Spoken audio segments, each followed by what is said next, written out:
hace reo de, si no de prisión, puede ser de muerte. Me acuerdo que una persona puso en edificación en un país de eso oriental, en donde personas acusadas de ser cristianos fueron decapitados literalmente, y ella puso el video. Ahí está, eso no es un montaje, no es algo, es algo fidedigno, claro, y está ahí. Y hay muchos países que persiguen a los cristianos simplemente por ser cristianos, y nosotros estamos en esta gracia, en esta libertad, que podemos hablar y podemos congregarnos y podemos predicar la palabra y podemos difundir la palabra en cualquier medio que usted quiera, escrito, radial, televisivo, en las redes sociales. Eso está lleno, plagado, y usted puede entrar ahí.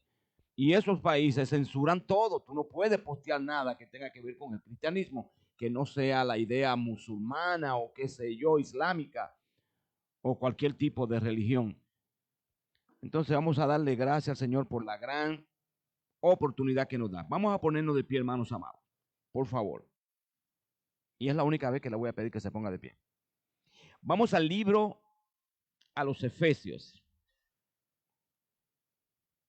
En el capítulo 6, Gálatas, Efesios y luego Filipenses. Eso está entre Gálatas y el libro de los Filipenses. Todas son cartas de Pablo. Capítulo 6, vamos a leer solamente un versículo, el 17. Efesios 6, 17, lo pueden tomar también en la pantalla. Efesios 6, 17 dice: y tomad el evangelio, y tomad el yelmo de la salvación y la espada del Espíritu, que es la palabra de Dios. Una vez más, y tomad el yelmo de la salvación y la espada del Espíritu, que es la palabra de Dios. Señor y Padre amado, bendito tu nombre. Te pedimos en esta hora, Señor, de manera humilde, sencilla, Señor, que nos encamine a toda verdad. Que tu Espíritu Santo arroje luz sobre tu palabra a nuestras vidas, Señor. Y que salgamos clarificados de la voluntad suya hacia nosotros. Gracias, Señor. Diríjanos en el nombre de Cristo Jesús oramos. Amén. Se pueden sentar. Bueno, hemos estado hablando todo esta semana. Interrumpimos, creo que la semana pasada y otra semana más interrumpimos para hablar de otra cosa y predicó el pastor Todd. Pero hemos tenido cambios. Todas las semanas tenemos cambios. En el sentido de que una semana se enferma un grupo y otra semana se enferma otro grupo. Y hemos estado así. Las alergias han estado, y lo que estoy esperando en el Señor es que los que le dio primero, cuando le pase a los segundos, no le vuelva a dar otra vez, porque entonces estaremos alternando. Pero damos gracias al Señor porque hasta aquí nos ha ayudado. Gracias. Y espero en el Señor que aquellos hermanos que hoy no han venido aquí estén en sus hogares escuchando la palabra. La palabra nos enseña que debemos reunirnos en el templo, los hermanos. Un día, por una situación, usted puede escucharlo de su casa. Se enferma, tiene tos, no puede salir, se enferma alguien, pero usted en su casa lo escucha. Luego, eso no es el modum vivendus, la forma de vivir de la iglesia. La iglesia es un organismo vivo e interactúa con personas vivas que tienen afectos, que tienen emociones, que tienen aprensiones bíblicas, que pueden consolar, pueden redarguir, pueden instruir, pueden enseñar lo que la palabra de Dios dice. El cristiano está en una batalla. Quieras o no, está en una batalla. Todos los días que nos levantamos estamos en una batalla. ¿Usted cree que no? Pero el hombre va a batallar todos los días. ¿Cuándo comienza la batalla del hombre? Cuando sale del útero de su madre. En ese mismo momento ya comienza el hombre. Y usted toma un niño y usted lo pone en el vientre de su madre. ¿A dónde usted cree que él se dirige? Hacia los pechos de su madre. Ya comienza a arañar, ya comienza a llorar, Nadie ha dicho que un niño nació riendo, pero sí que nació llorando, porque ahí comienza la batalla del hombre en una carrera y en una lucha que va a culminar en el deterioro físico impostergable, indetenible. Y vamos a sucumbir todo y vamos a llegar ¿a dónde? A la tumba. Esa es la vida. Ahora, el cristiano está en una lucha y ya Dios le ha dado la victoria. ¿Sabían eso? Dice Pablo que para nosotros no hay ninguna condenación y que somos más que vencedores. No vencedores. El que corre una carrera le dan un premio. Compra un vehículo y se le acabó. Pero nosotros tenemos una herencia y un premio que no se marchita, no envejece, no se contamina, nadie lo puede tocar, nadie lo puede robar. Está reservada en los cielos para usted y usted está reservado para ese premio. El premio reservado para usted y usted reservado para el premio. Pero estamos en una lucha, en una prueba y Satanás nos está llevando a nosotros. Y el último escalón que nosotros vamos a experimentar en nuestra vida es la glorificación en el proceso de la salvación. El último escalón al que el cristiano va a experimentar es la glorificación y ahí se terminan todos los problemas, todas las enfermedades, todas las alergias. No habrá polen, no hay frío, ni calor, ni hambre, ni sueño, ni cansancio, ni lágrima, ni lloro, ni crujir. No hay nada, hermanos. Ese es el estado. Porque Dios nos va a librar ya no del poder del pecado solamente, sino de la presencia del pecado. ¿Usted sabe por qué usted y yo nos deterioramos? ¿Usted sabe cómo entramos usted y yo a este proceso de que los científicos han llamado que entropía? Deterioro, vejez. Y vamos decayendo. Y ese es el final. Es por el pecado. Escuche, la paga del pecado es que muerte. El que nace muere. Inevitable, ineludible. ¿Y sabe qué? He visto personas ocupadas, pero sumamente ocupadas en la vida. Y no tienen tiempo para nadie. Pero ¿sabe qué? Han tenido que sacar un tiempecito para la muerte. Porque hay que sacarlo. Ese tiempecito hay que sacarlo aparte para morirse. Si no, no se muere uno. Es la vida. Y Satanás está empeñado en eso, hermano, en que usted y yo vivamos sin esperanza, sin consuelo, sin paz en la vida, como los hombres que nacen, crecen, se reproducen y mueren y entienden que ese es el rigor de la vida. No, es el orden natural que vamos a experimentar. Pero tras la muerte, tras el telón de la muerte, hay vida eterna en Cristo Jesús, Señor nuestro. Escucha lo que dice Filipenses 1:6. Estando persuadido de esto, que el que comenzó en vosotros la buena obra la va a perfeccionar hasta el día de Jesucristo. No es que va a seguir. ¿Y cuál es la buena obra de Dios? ¿Cuál es la obra que él empezó? Hacernos a la imagen de Cristo Jesús. Conformarnos a la imagen de Cristo Jesús. Yo dije en el estudio anterior, yo dije que la salvación es ser conformado a la imagen misma de Cristo Jesús. Eso es salvación. Y Dios ha comenzado esa obra en usted. Y la va a perfeccionar hasta el día de Cristo Jesús. Él nos conoce en la eternidad, nos predestina, nos llama, nos justifica y nos ¿qué? Glorifica. ¿Qué dice la palabra de Dios? Que a los que aman a Dios, todas las cosas le ayudan a bien. No es que todas son buenas, porque si me caigo y me rompo una pierna, eso no es bueno. Pero aún ahí, Dios está manifestándose para que eso reabunde en mi beneficio. Es para los que aman a Dios. Para aquellos que conforme al propósito de Dios han sido llamados. ¿Y cuál es el propósito de Dios? Que nosotros seamos hechos a la misma imagen de Cristo Jesús. Ese es el propósito de Dios en nuestra vida, no otro.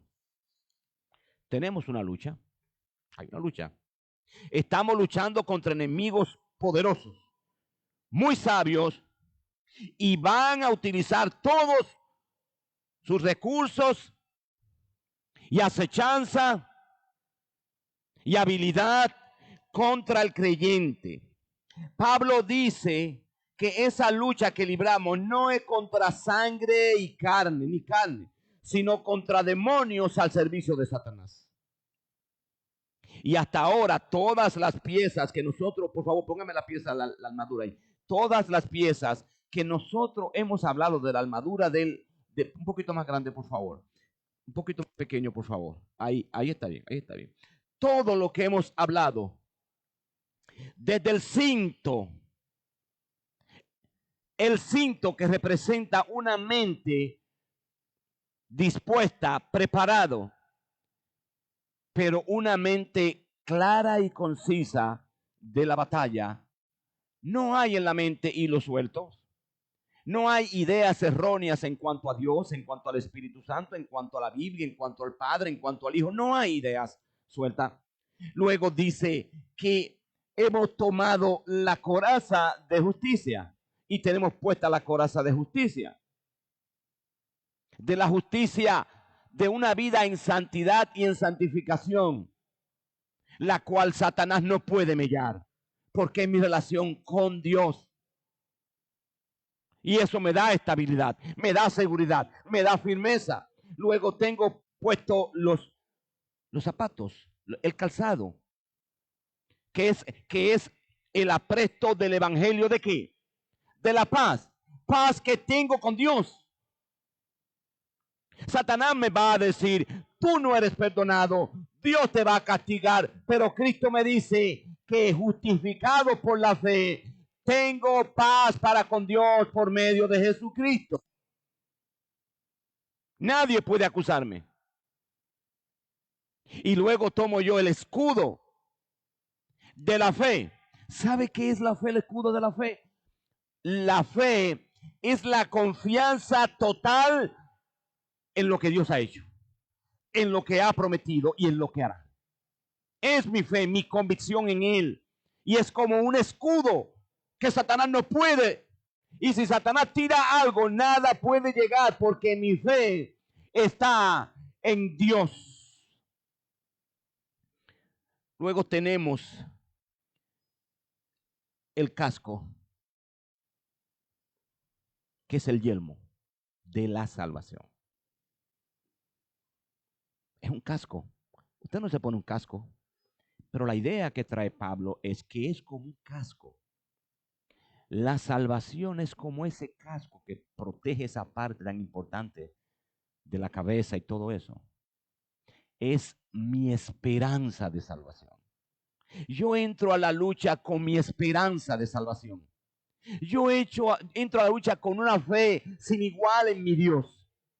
Yo entro a la lucha en paz con Dios. Yo entro a la lucha con un cinturón y he ceñido todo a mí para que no ande nada suelto. Yo he entrado a la lucha con la fe, con lo que Dios ha provisto para mí, hermanos. Y yo sé que todo lo que hemos mencionado, todos son solamente armas que de defensa. Todavía no hemos entrado a armas de ofensiva. Pero Satanás va a tratar de mellar nuestra defensa. Y aunque esas armas, el evangelio de la paz, y aunque el escudo de la fe, y aunque el casco, y aunque el calzado del evangelio con el apresto de la paz, y aunque el cinto puede en un momento determinado ser un arma, porque tú vas a predicar la palabra, porque tú vas a hablar de la fe, porque tú vas a hablar de la confianza, y de una u otra manera está entrando en el campo del enemigo, el campo de Satanás, que no quiere que tú muestres eso. Pero evidentemente hay una arma ahí que se ve que es la que sirve para ser ofensiva. ¿Cuál es? ¿Cuál es? La espada del Espíritu, que es la palabra de Dios. Qué hermoso. Satanás quiere llegar a mi corazón. Esa es la arma ofensiva, tanto en el combate físico como en el combate espiritual. ¿Usted se imagina en ese tiempo un soldado que llegue bien preparado, desde la cabeza hasta los pies, con todo calzado, cinturón, armería, escudo, yelmo, pero sin espada? ¿Qué pasará? Por más resguardado que esté, alguien lo va a tocar, alguien lo va a dañar, alguien lo va a matar. Pero cuando el soldado está con el arma, con su espada en la mano, puede defenderse. Asimismo es en el plano espiritual. Es lo mismo. Es una batalla tú a tú, cuerpo a cuerpo. Y tú vas a sacar esa espada y vas a luchar para defenderte, para tomar terreno y para tomar la victoria. Pero es importante tener la espada, pero es importante saber usar la espada. Eso es importante. No es tenerla. Yo puedo tener un estante en mi casa de Biblias, todas las versiones, todos los años de la Reina Valera, comentarios bíblicos, libros y todo lo que usted pueda creer, pero tengo la Biblia, estoy lleno de Biblias. No tengo espacio para más Biblia, pero eso no quiere decir que usted sepa usar la Biblia, a menos que usted tenga esa Biblia en ese instante como un elemento de defensa para cuando entre alguien darle con la Biblia en la cara. Y es el único uso que le puede dar en ese sentido. Debemos saber utilizar la palabra de verdad. Y en el pensamiento de Pablo, cuando él ve al soldado llevando consigo una espada, y era la espada corta que tenía 2 hojas, no era como una jabalina o larga o un cuchillo, era una espada larga para el combate, como yo digo, cuerpo a cuerpo. Y ese soldado estaba bien adiestrado en el uso de esta. Y podía por un lado, con la misma espada, defenderse de los golpes que los contrincantes le daban con las otras espadas que ellos tenían, y al mismo tiempo infligir golpes al enemigo para matarlo, para someterlo, y así poder entrar al campo del opositor, ganar terreno y obtener la codiciada victoria. Pablo dice en el versículo 17, si usted lee conmigo, Efesios 6, 17, parte B, dice, y la espada del Espíritu, que es la palabra de Dios. ¿Qué es la palabra de Dios? Hay tanta definición y yo no quiero complicarle mucho la vida, pero le voy a decir, la palabra de Dios es su revelación especial. ¿Por qué digo especial? Porque hay una revelación general. Veámoslo de esta manera. Usted puede ver la naturaleza, usted puede ver el mar, usted puede ver el nacimiento de un niño, usted puede ver todo lo hermoso que hay, ríos, el espacio, todos los cielos, las constelaciones, un sol, una luna, llueve, las estrellas, frío, calor, siembra, verano, todo usted puede, y usted dice, necesita existir un Dios todopoderoso. Hasta ahí. Pero hasta que no llega la palabra de Dios y le dice en Génesis 1:1, en el principio creó Dios los cielos y la tierra. Usted no sabe. Entonces es que usted comienza a entender que todo fue creado por Dios, para Dios, por medio de Dios, y que todo es sustentado por la palabra de Dios, y que lo que está hecho fue hecho de lo que no se veía. ¿Sabe qué? ¿Sabe cuál es la palabra? Es níhilo. Esa es la palabra. Dios creó todas las cosas que se ven de las cosas que no se veían ni existían. Ese es nuestro Dios. Y Él se ha revelado. Y Él ha dicho, mi palabra es la verdad. Es el testimonio fidedigno que yo he registrado en las Escrituras. Él decidió cómo revelarse a toda la humanidad. ¿De qué forma? Para que la humanidad sepa lo que Dios ha querido, que la humanidad sepa de Él. Que sepa que hay un Dios. Que sepa que hay un Salvador. Que sepa que hay vida eterna. Pero también que sepa que hay un infierno. Esa palabra de Dios tiene poder. Tiene poder. Dice aquí la palabra, dice Hebreos 4:12, porque la palabra de Dios es que viva y eficaz y más cortante que toda espada de dos filos, y penetra hasta partir el alma y el espíritu, las coyunturas y los tuétanos, y discierne los pensamientos y las intenciones del corazón. Es viva porque permanece para siempre. Es viva porque no cambia en el tiempo. Es viva porque da vida. Y es eficaz porque puede entrar al corazón del hombre y discernir lo que hay en el interior del hombre. Al que no es de Dios lo acusa. Y al que es de Dios lo exhorta también. Así que es viva y es eficaz. Esa es la palabra de Dios que regenera. ¿Qué es regenerar? Cambia el corazón de los hombres. Nadie puede cambiar el corazón de un hombre si no es por la palabra. Usted puede decir lo que usted quiera y usted puede decir que yo soy, yo hago, yo digo, yo viro, yo tiro. Pero si usted no ha sido expuesto a la palabra de Dios, usted no va a ser transformado. Porque solamente la palabra de Dios transforma. Porque la fe viene por el oír. Y el oír, ¿qué? La palabra de Dios. Y usted oye y dice, pero no me dice nada. ¿Le digo lo que dice? Porque la fe viene por lo que se escucha. Y lo que se está escuchando es la palabra de Cristo o a Cristo o de Cristo. Y si no se habla de Cristo en la predicación, y si no se habla de Cristo en el mensaje, y si no se habla de Cristo en el sermón, no se está hablando de la palabra.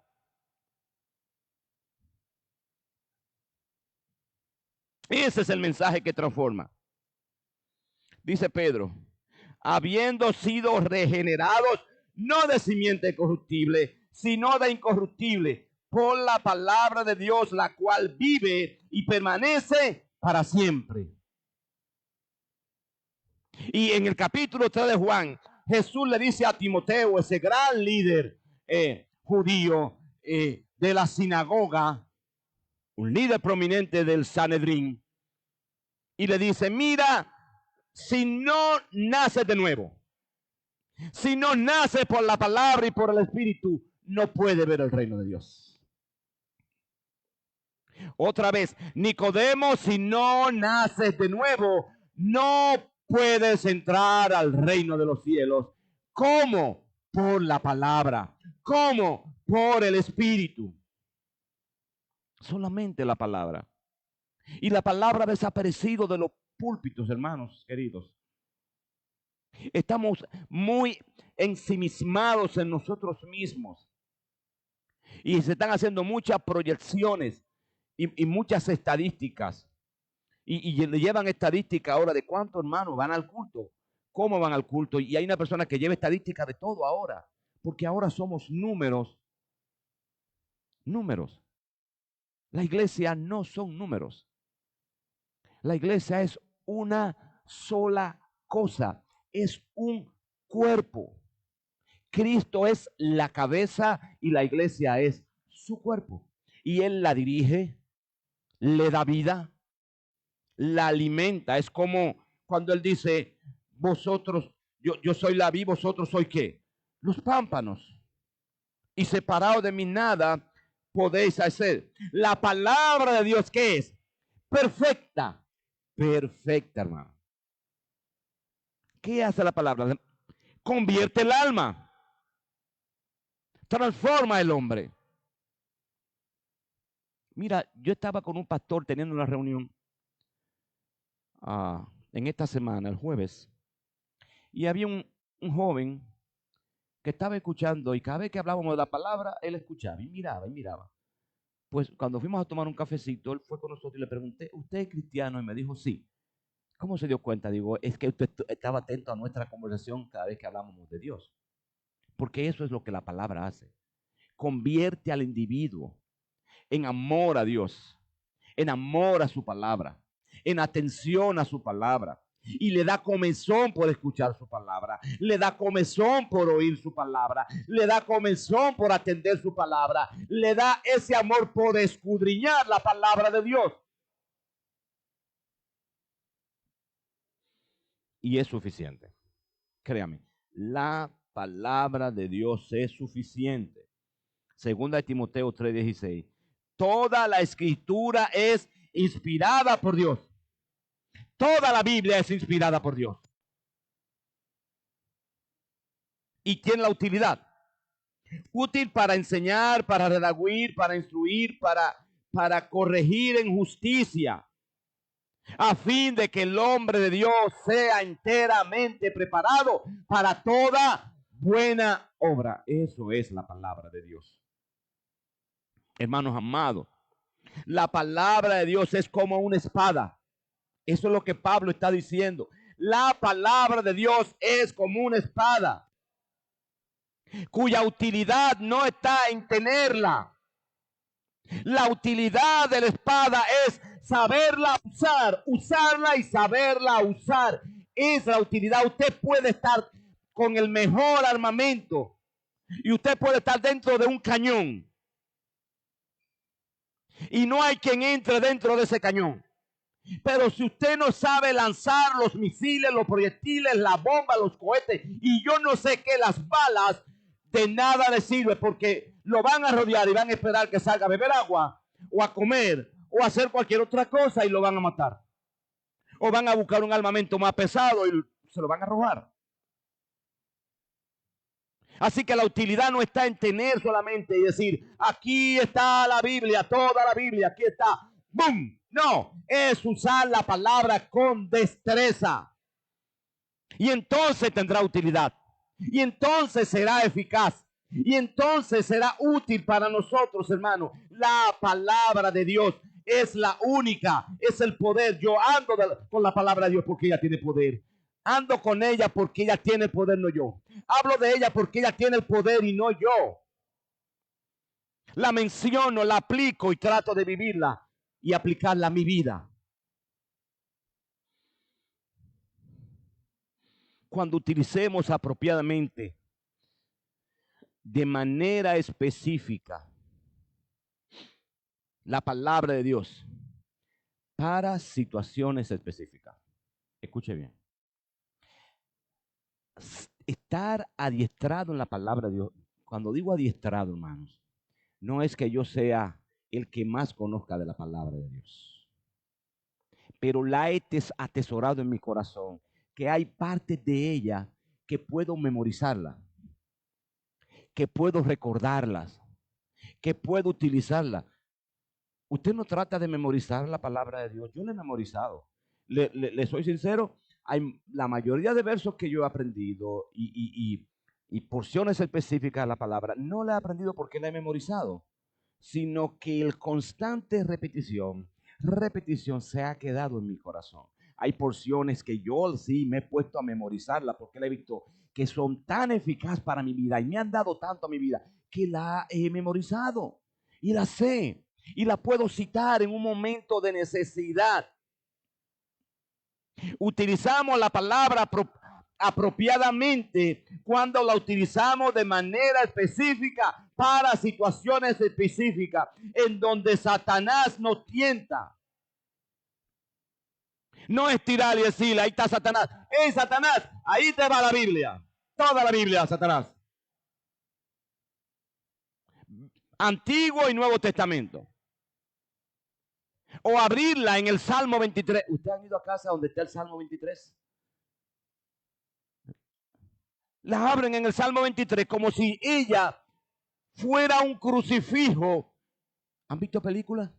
Cuando se le muestra un crucifijo a un demonio, a Satanás o a no sé quién y sale corriendo y se estremece, ¡ay! Sale corriendo. Así no la Biblia. No es una patita de conejo que tengo enganchada en mi casa o una espuela o un pedazo de pan. Siempre me he preguntado por qué en mi país ponen un pedazo de pan a la entrada de la casa. O sábila. La Biblia no es superstición. La Biblia es poder de Dios para salvación a todo aquel que cree. Esto es la Biblia. Poder de Dios. ¿Usted se imagina, Satanás? Ahí está la Biblia. Te la tiro. Él sabe, él conoce la Biblia, claro. ¿Sabe qué, hermanos? Es poder recordar y aplicar, no a Satanás. La aplicación correcta es aplicarlas a nosotros, no a Satanás. Usted no le va a aplicar la Biblia a Satanás, hermanos. Usted no se la va a dictar a él. Mira, Satanás, todo lo puedo en Cristo que me fortalece y ya. No, no. El que tiene que estar convencido de eso es usted, porque él lo está. Y lo está tentando porque él está seguro que todo aquel que se acerca a Cristo, Cristo le fortalece. Él está seguro en eso. El problema es usted que no está seguro en eso. Ahí es que está el problema. Y él no va a salir huyendo porque usted le diga todo y usted comienza a tirar versículos y versículos y versículos en el principio y vio la gloria y no sé qué más. A él no le interesa eso. Él se va a reír con eso. No. Pero cuando usted se pare en dos patas y usted diga que usted ha creído en Dios y usted cree en sus promesas y cree en Cristo crucificado y cree en Cristo resucitado, eso tiene valor. Es recordar, hermano, eso es evocar. Es recordar cuando estamos ansiosos que lo que dice Cristo, por nada estéis que afanosos. Eso es aplicar la palabra. No se turbe vuestro corazón. Crean en Dios y crean en mí. O si estamos tristes, cuando estamos tristes, vamos a la palabra, recordamos la palabra y Satanás se ha puesto una tristeza. ¿Qué? Murió el hermano, murió la mamá, murió el papá, caímos en desgracia, nos enfermamos, murió un nieto, no sé cuántas cosas pueden pasar que me ponga triste. Me acuerdo de mi juventud, me acuerdo de mis años jóvenes o cualquier cosa, o mis hijos no han madurado, o mis hijos están en problemas, o mis hijos están abatidos y caigo en tristeza y caigo en ese hoyo, en ese abismo. Entonces puedo recordar lo que la palabra de Dios dice: sacaréis con gozos agua de la fuente de la salvación.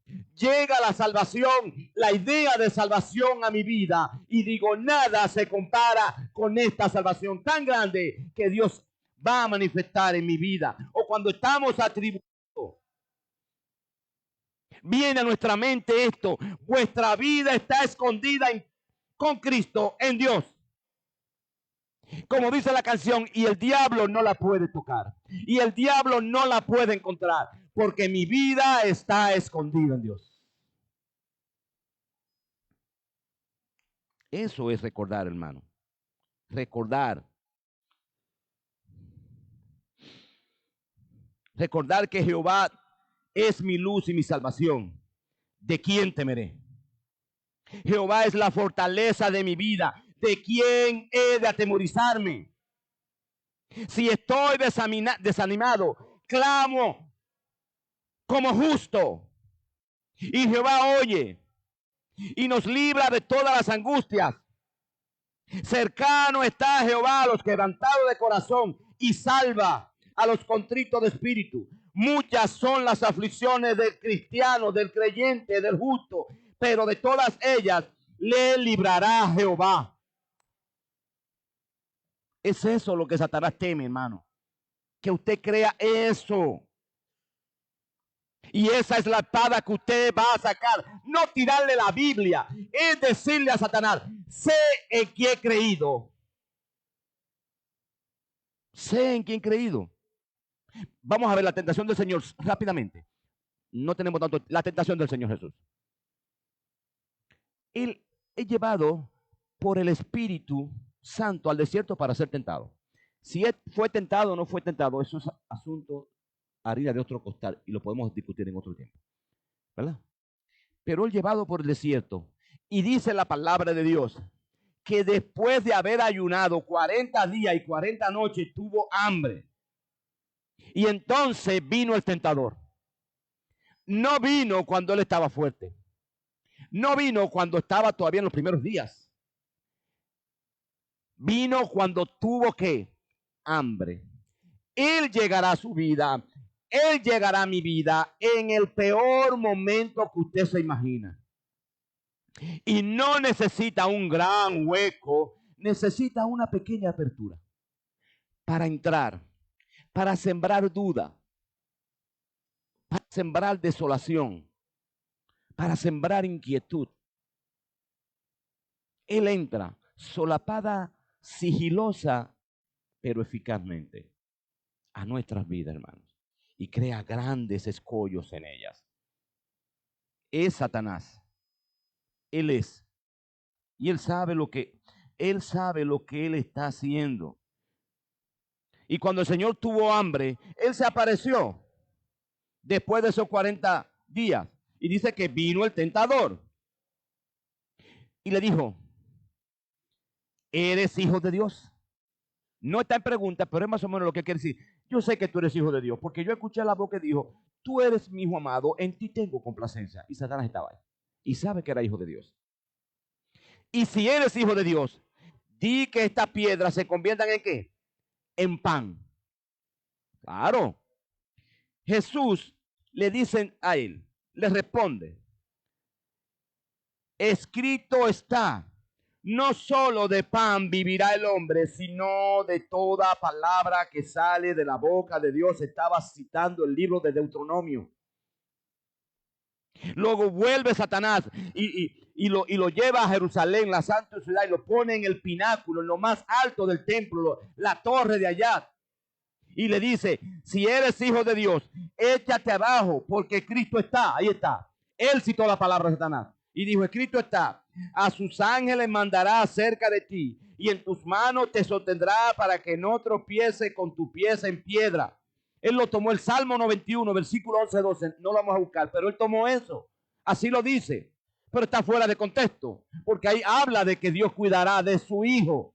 Pero no que el hijo va a ¿qué? A tentar a Dios. Por eso el Señor le dice, sí, es cierto, Satanás, pero escrito está también, no tentarás al Señor tu Dios. Otra vez lo llevó al diablo a un monte muy alto y le mostró todos los reinos del mundo y la gloria de ellos. Y le dijo, todo esto te daré si postrado me adorares. Sí, porque todo este sistema es de Satanás. Él es el Dios de este siglo, el príncipe de la potestad del aire. Él ahora opera, dice la palabra, en los hijos de desobediencia. Pero el Señor le dice, entonces Jesús le dijo, vete Satanás, porque Cristo está, al Señor tu Dios adorarás y a Él solo servirás. ¿Y qué pasó? El diablo entonces le dejó. Se fue. Se parece a esto que dice Santiago 4:7, Santiago. Someteos pues a Dios, resistir al diablo y huirá de vosotros. ¿Verdad que se parece a eso?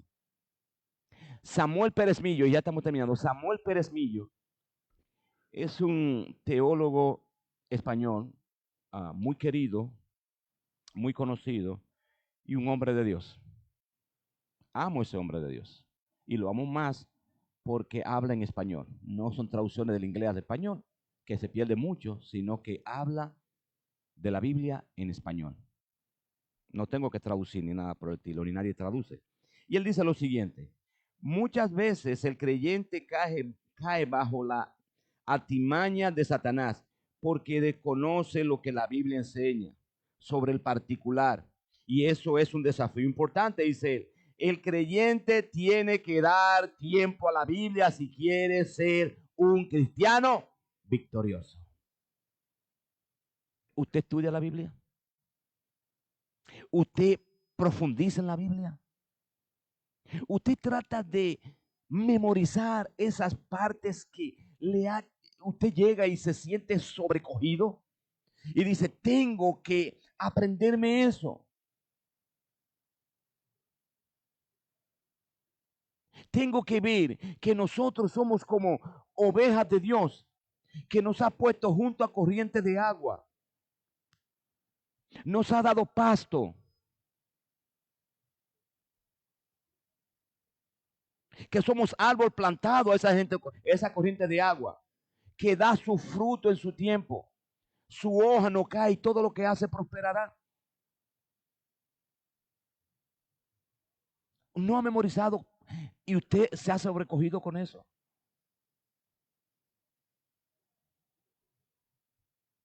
Yo le insto a que memorice la palabra, hermano. Tiene que memorizar la palabra. Tiene que estudiar la palabra. No es que yo vengo y leo aquí Efesios y yo digo, para también, y leo y ya, no, hermano. Yo tengo que buscar una aplicación para que eso se quede en mi corazón. ¿Qué dice la palabra? Lámpara es a mis pies tu palabra. ¿Y qué? Y lumbrera a mi camino. ¿Con qué limpiará el joven? ¿Qué? Su camino, su vida, su vereda. Con guardar la palabra de Dios. Instruye al niño en su camino y aún después de viejo no se apartará de él.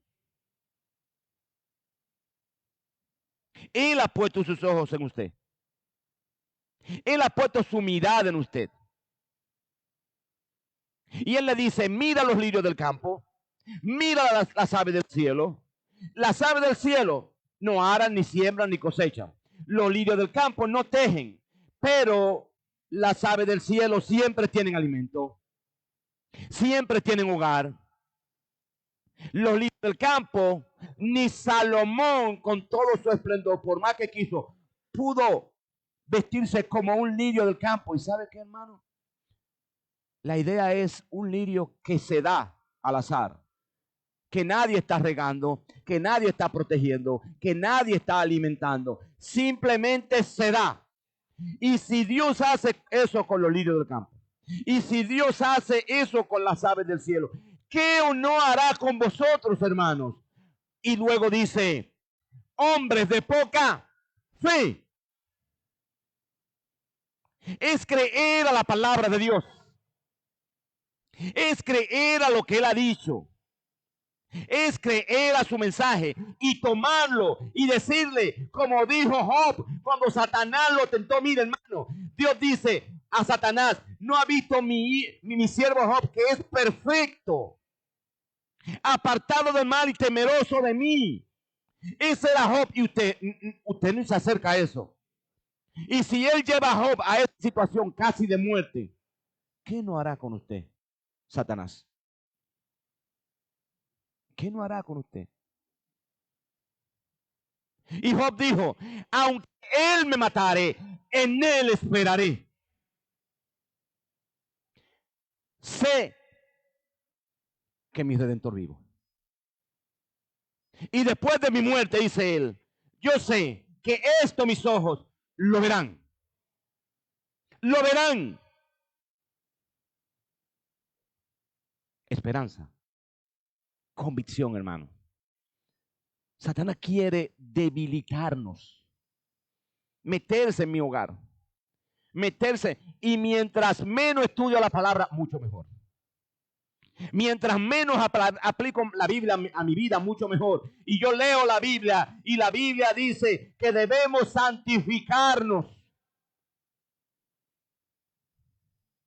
Y usted dice, sí, la Biblia dice santificarnos, pero yo tengo que tomar revancha. La Biblia dice poner la otra mejilla. Sí dice, pero eso escrito que pone esa mejilla. No yo.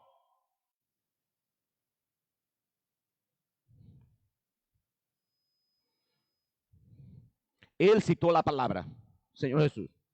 No versos al azar,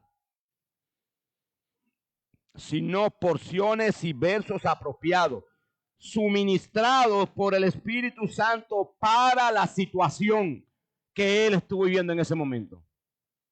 El Espíritu Santo lo suministra. ¿Por qué?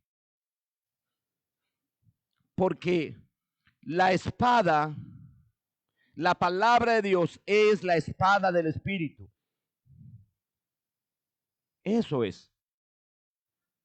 Porque la palabra de Dios ha sido inspirada por el Espíritu Santo. Toda palabra es inspirada por Dios, por su Espíritu.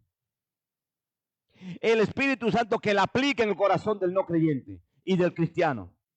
El Espíritu Santo que vive en usted, hermano. Y mira lo que hace el Espíritu Santo. 14:26 del libro de Juan, por favor, en pantalla, si es tan amable. 14:26 del libro de Juan. Mira lo que dice la palabra de Dios ahí.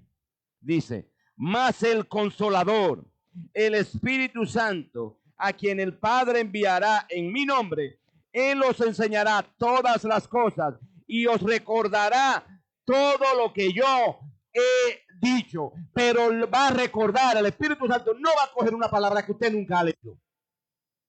El Espíritu Santo nunca va a tomar una palabra que usted haya meditado. No va a premiar la hurganza. Le va a recordar porciones de la Biblia aplicables a su vida que usted haya estudiado, que usted haya meditado, que usted haya vivido, que hayan sido consolación para usted, que hayan sido refrigerio para su vida, que hayan tranquilizado en momentos de la tribulación, que le haya traído paz. Eso va a tomar el Espíritu Santo y lo va a recordar. Y hay una recompensa o hay una exhortación para aquellos que estén en prueba en los tiempos de tribulación, que cuando lo lleven delante de sus acusadores, no penséis que van a decir, porque el Espíritu Santo le hará hablar la palabra de Dios. Le va a decir qué decir. No tenga miedo. No tema, hermano. No puede tener. El cinto representa una mente depurada y con convicción. El escudo, ese escudo que está ahí, protege todo mi interior. Es la palabra. Todo tiene que ver con la palabra. El escudo que es justicia, la justicia que vivo de acuerdo a la palabra. Satanás no puede penetrar esa justicia, hermano. Luego están los calzados del apresto del Evangelio. Y el Evangelio dice que hay paz por medio de Jesucristo y yo vivo en paz delante de Dios y puedo entrar a la batalla en paz con Dios. No tengo temor porque no hay condenación para mi vida. ¿Usted ha analizado eso en su vida? ¿Ha visto el escudo? Satanás lanza dardo contra usted. Y el escudo de la fe, mi fe personal en Dios, mi fe en Él. Y Satanás no puede hacer nada. El casco representa la promesa de salvación, o más bien, la esperanza de salvación. Yo entro a la batalla con todo esto, pero entro con la esperanza de que mi vida está escondida en Dios. Y que Dios me dice que no tenga miedo por aquel que puede destruir el cuerpo, sino que temamos a aquel que puede destruir el alma y el cuerpo en el infierno. Satanás puede destruir el cuerpo. Los demonios pueden destruir el cuerpo. Los hombres obedecidos por Satanás pueden destruir el cuerpo. Pero hay que temer a Dios que puede destruir el cuerpo y el alma en el infierno. Y a ese que yo temo. Y Él me ha prometido que todo aquel que haya creído en Él, aunque esté muerto, que vivirá. Y todo aquel que muera, vivirá eternamente y para siempre. Y terminamos ya. La espada. Tenemos todo, pero tenemos la espada que me lleva a entrar en el área del enemigo. No confío en mí, confío en la palabra de Dios. Y voy, cuando llegue el momento de la tentación, cuando llegue el momento de la prueba, cuando llegue el momento de la aflicción, de la debilidad, de la enfermedad, y cuando ya estemos por cruzar ese pequeño valle que es la muerte, su palabra retumbará en mi mente. Que Él me sacó del pozo, del lago cenagoso, del pozo de la desesperación. Que puso mis pies sobre peña, que enderezó mis pasos y que puso en mi boca un cántico nuevo, cántico de oración a Dios. Señor y Padre amado, hoy finalizamos este estudio, estas exhortaciones que hemos estado dando domingo tras domingo acerca de el poder del creyente. Y el poder del creyente sabemos que está en Cristo Jesús. En Él, en Cristo Jesús y en el poder de su fuerza. Ahí estamos fortalecidos, Señor. Y queremos asir toda esta armadura en nuestras vidas, Señor. Ayúdanos, por favor, Señor, a apretarnos los pantalones con el cinto. Por favor, Padre. A ponernos, Señor, esa coraza de justicia. A calzar nuestros pies con el apresto del Evangelio de la paz para estar cimentados. A tomar el escudo, Señor, de la fe para poder apagar toda la tentación de Satanás. A ponernos el casco, Señor, el yelmo de la salvación. Y a tomar la espada y a usarla correctamente. Por favor, Señor, ayúdanos. Sabemos que nos quedamos cortos en esta predicación y quisiéramos hablar más y más. Y hay mucho de qué hablar con relación a eso, Señor. Y hemos tenido que obviar algunas cosas y pasarla por alto. Pero creemos, Señor, que tu Espíritu habla y habla del corazón de tu pueblo. Ayúdanos a afianzarnos en eso. Santifícanos en tu verdad, Señor. Tu palabra es verdad. Gracias, Señor. En el nombre de Cristo Jesús oramos. Amén.